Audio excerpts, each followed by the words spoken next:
तो आज के इस वीडियो में हम लोग पढ़ने वाले हैं multiplication of two vectors. Multiplication of two vector किस तरह से करते हैं हम लोग। किसी भी वेक्टर को किसी भी दो वेक्टर का मल्टीप्लिकेशन हम लोग दो तरह से करते हैं। फर्स्ट है वो है डॉट प्रोडक्ट, सेकेंड है वो है क्रॉस प्रोडक्ट। तो डॉट प्रोडक्ट को हम लोग ए वेक्टर डॉट बी वेक्टर इस तरह से डिनोट करते हैं और क्रॉस प्रोडक्ट को डिनोट करते हैं a vector cross B vector. तो डॉट प्रोडक्ट का सारा डिटेल हम लोग अब ऑलरेडी पढ़ चुके हैं। वेक्टर का डॉट प्रोडक्ट क्या होता है, इसका डेफिनेशन, इसका की पॉइंट्स, इससे रिलेटेड प्रॉब्लम जो चैप्टर था एनसीईआरटी का उसको हम लोग डिस्कस कर चुके हैं। और आज हम लोग पढ़ेंगे cross product A cross B. ठीक है, तो इसको क्रॉस प्रोडक्ट भी बोलते हैं और वेक्टर प्रोडक्ट भी बोलते हैं। तो इसके अंदर हम लोग पढ़ेंगे इसका डेफिनेशन, इसका की पॉइंट्स, इसका यूज हम लोग एरिया ऑफ ए ट्रायंगल निकालने में किस तरह से करते हैं, इसका यूज हम लोग करके हम लोग एरिया ऑफ ए पैरेललोग्राम किस तरह से निकालते हैं, किसी इक्वेशन को इजीली हम लोग किस तरह से सोल्व करेंगे। तो आज ये सारी चीज़ें हम लोग इस वीडियो में देखने वाले हैं। तो वीडियो को अंत तक जरूर देखें और चैनल पर नए हैं तो चैनल को सब्सक्राइब भी जरूर कर लें। तो चलिए स्टार्ट करते हैं। यह है जो मेरा है क्रॉस प्रोडक्ट। अगर दो वेक्टर्स है ए और बी, दो वेक्टर्स है तो किस तरह से डिनोट करेंगे, a vector cross B vector. Two non zero vectors है a and b, a vector and B vector are two non zero vectors. Then a vector cross B vector क्या होता है, mod of a vector into mod of b vector into यहाँ पे sine theta into unit vector n. N क्या है, जहाँ N है unit vector. इस तरह से हम लोग इसको डिफाइन करते हैं। A vector cross B vector equal to mod of a vector into mod of b vector into sine theta into n cap, जहाँ एन कैप क्या है, यूनिट वेक्टर है। तो थीटा क्या है, ए वेक्टर और बी वेक्टर के बीच का unit vector. Where theta is the angle between vector a and b. N जो है क्या है, perpendicular to unit vector, n vector to A vector and B vector. A vector और B vector के दोनों क्या होता है, ये परपेंडिकुलर होता है। ये जो है ये ए वेक्टर है, ये बी वेक्टर है, इसके बीच का एंगल अगर थीटा है तो ये जो जाएगा ये परपेंडिकुलर होगा, ये होगा एन कैप। इस तरह से अगर रोटेट करते हैं राइट थंब रूल से अगर हम लोग देखेंगे तो इस तरह से ये जाएगा, इस तरह से। तो इस दोनों के क्या होता है, परपेंडिकुलर होता है। एंड अब b vector equal to zero हो गया। ठीक है, a vector cross B vector अगर जीरो हो गया देन क्या होता है, a vector parallel to b vector होता है या फिर कॉलिनियर होता है। A vector parallel to b vector. अगर cross product of two vectors zero होगा तो वो वेक्टर एक दूसरे के पैरेलल होगा। इस तरह से क्या होगा, पैरेलल होगा। कॉलिनियर भी हो सकता है, यानी दोनों वेक्टर एक ही लाइन में इस तरह से हो सकता है। ठीक है, तो ये दोनों अगर a vector cross B vector zero होगा तो पैरेलल भी होगा और कॉलिनियर भी होगा। ये एक की पॉइंट है, यहाँ से भी काफ़ी क्वेश्चन पूछा जाता है।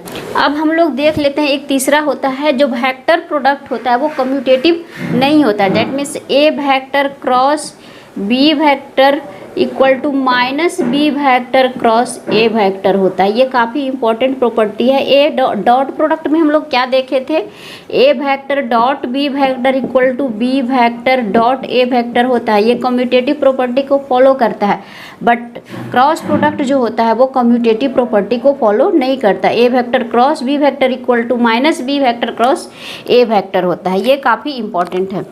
अब हम लोग आगे बढ़ते हैं और देखते हैं यूनिट वेक्टर्स। जो तीन यूनिट वेक्टर्स है mutually perpendicular vectors I J and के, उसके बारे में आई जे के कैप के बारे में हम लोग देखते हैं। क्या होता है आई जे के,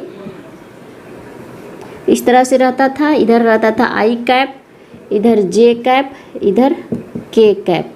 तो अब हम लोग इन तीनों का देखेंगे क्रॉस प्रोडक्ट किस तरह से हम लोग निकालते हैं। तो हम लोग सबसे पहले देखते हैं आई cross i cap cross i cap क्या होगा, जे कैप क्रॉस जे कैप क्या होगा, के कैप क्रॉस के कैप क्या होगा। तो इसमें हम लोग सबसे पहले डेफिनेशन से जाते हैं, एक का निकालते हैं, बाकी सारा आ जाएगा। तो आई कैप क्रॉस आई कैप क्या हो जाएगा, मॉड ऑफ आई कैप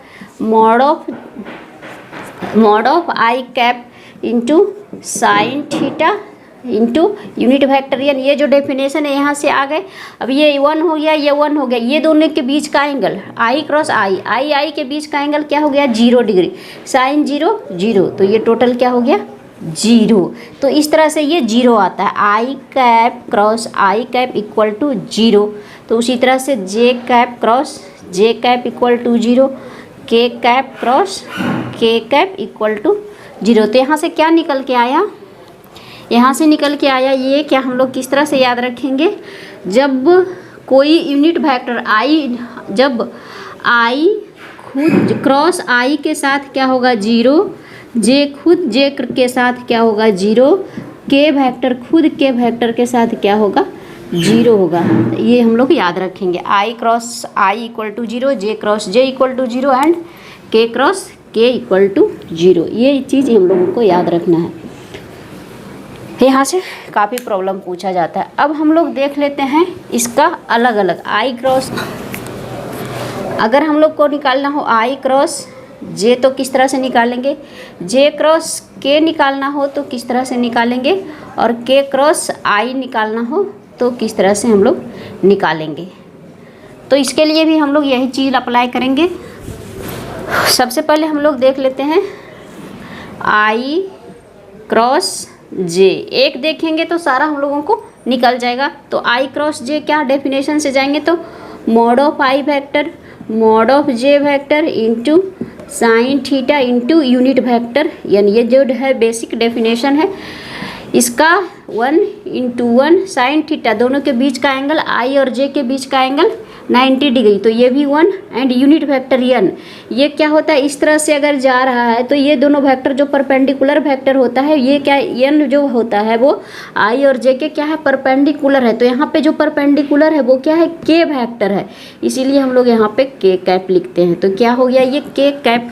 तो अब यहाँ पे i cap cross j cap equal to K cap, ये यहाँ से आता है इस तरह से, I cross J equal to K इस तरह से आता है।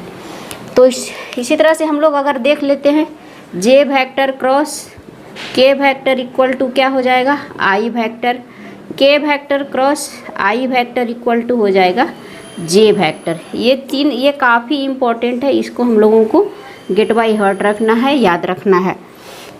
अब इसको हम लोग समझते हैं किस तरह से याद रखेंगे। तो इसके लिए हम लोग एक सर्कुलर पाथ बनाते हैं, सर्कुलर पाथ बनाएंगे, इधर आई कैप, इधर जे कैप, इधर के कैप। तो अब हम लोग देखते हैं इधर आई क्रॉस जे, आई वेक्टर क्रॉस जे वेक्टर हो गया के वेक्टर के बराबर, इस तरह से जाएंगे। ये क्या है एंटी क्लॉकवाइज,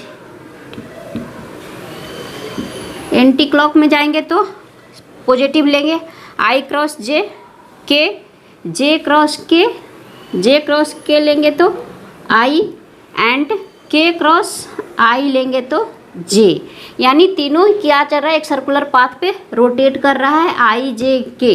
तो इसी तरह से हम लोग करेंगे, जैसे आई जे के आई के आई जे, इस तरह से चलेगा। जैसे आई जे के, अगर आई से स्टार्ट करेंगे तो आई जे के, जे से स्टार्ट करेंगे तो जे के आई, के से स्टार्ट करेंगे तो के आई जे, इस तरह से रोटेट करते रहेगा, चाहे कितना भी बार आएगा इसी तरह से हम लोग इसको बनाएंगे। तो ये हो गया हम लोगों को एंटी क्लॉकवाइज। अगला हम लोग उल्टा रोटेट करते हैं, अगर इसी को हम लोग उल्टा कर देते हैं, यानी कि इसको अगर हम लोग इसके जगह पे उल्टा कर देते हैं, इसका जे वेक्टर क्रॉस आई वेक्टर कर देते हैं, के वेक्टर क्रॉस जे वेक्टर कर देते हैं और आई वेक्टर क्रॉस के वेक्टर कर देते हैं, तो क्या होगा इसका। तो उसी तरह से हम लोग यहाँ पे भी करेंगे, बेसिक डेफिनेशन से भी जा सकते हैं या फिर डायरेक्ट इसको हम लोग इस तरह से कर सकते हैं। कैसे करेंगे, j vector cross I vector equal to क्या हो जाएगा। अब यहाँ पे इसको हम लोग किस तरह से रोटेट करेंगे, ये जो रहेगा ये सेम ही रहेगा।